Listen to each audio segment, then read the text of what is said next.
حضرت طلحہ بن عبید اللہ رضی اللہ عنہ بیان کرتے ہیں کہ نجد والوں میں سے ایک آدمی رسول اللہ صلی اللہ علیہ وآلہ وسلم کے پاس آیا۔ اس کے سر کے بال بکھرے ہوئے تھے۔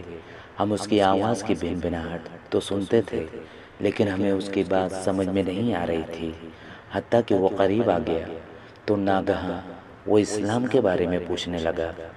رسول اللہ صلی اللہ علیہ وآلہ وسلم نے اس سے فرمایا، دن اور رات میں 5 نمازیں ہیں۔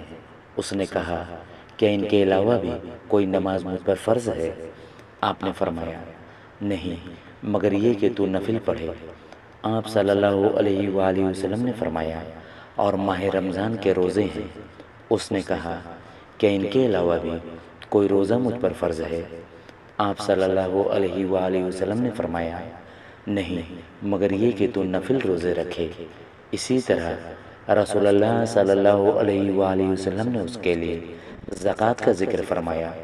اس نے کہا، کہ اس کے علاوہ بھی مجھ پر کچھ مالی صدقہ فرض ہے؟ آپ نے فرمایا، نہیں، مگر یہ کہ تو نفلی صدقہ دے۔